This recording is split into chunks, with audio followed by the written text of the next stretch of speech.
Avec vous sur ce qui s'est passé jeudi dans un lycée à Nantes. Une jeune fille de 15 ans a été tuée, poignardée à de multiples reprises par l'un de ses camarades. Ce n'est pas un fait divers, c'est un fait de société, a déclaré votre collègue du gouvernement Bruno Retailleau, une société dont il dénonce l'ensauvagement.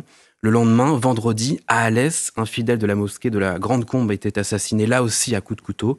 Amélie de Montchalin, êtes-vous d'accord avec le diagnostic établi par le ministre de l'Intérieur lorsqu'il parle d'ensauvagement ? Je suis d'abord, je crois, comme tous les Français, très attristée et très inquiète de voir cette tension extrême, ce sentiment d'insécurité, ces actes qui sont très différents les uns des autres, mais qui disent une chose: nous avons besoin de rétablir l'ordre. Et je suis d'accord avec Bruno Retailleau, avec Gérald Darmanin, avec le Premier ministre, avec le Président, avec en fait toutes les forces, je crois, gouvernementales de l'État, que ce soit des ministres, des policiers ou des citoyens, sur le fait que nous devons collectivement trouver les moyens de nous ressaisir et surtout de garantir l'ordre et la sécurité. Ce diagnostic, il est partagé par tous au sein du gouvernement ? Je crois qu'aucun responsable politique n'a oublié que la première des responsabilités, parmi beaucoup d'autres, mais elle est première, c'est d'assurer la sécurité.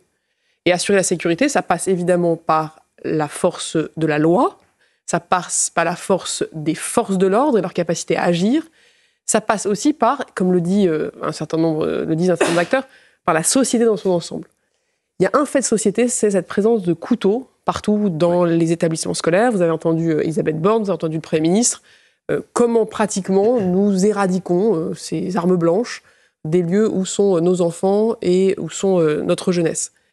Il y a un deuxième élément sur lequel, évidemment, je voudrais ce matin avoir une parole très solennelle, c'est celui du respect de la laïcité, la protection des croyants.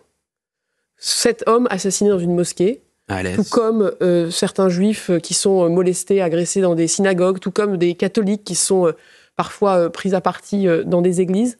Tout ceci montre que nous devons assurer ce qui est au cœur de notre pacte républicain, c'est-à-dire la liberté de croire ou de ne pas croire et la sécurité de croire ou de ne pas croire. Et donc je veux d'abord aussi, aujourd'hui, le redire fermement.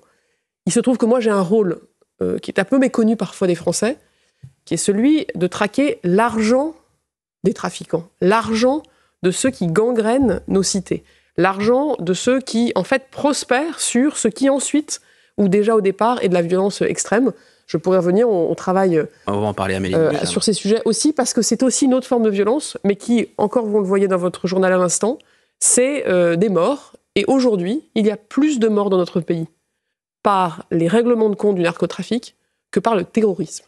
Et ça doit nous amener à agir, et je pourrais vous dire comment, d'ailleurs, dans les prochains jours, cette semaine, une nouvelle loi, avec le soutien unanime du Sénat et le soutien très très large de l'Assemblée, devrait, je crois, pouvoir être votée, nous donner de nouveaux moyens.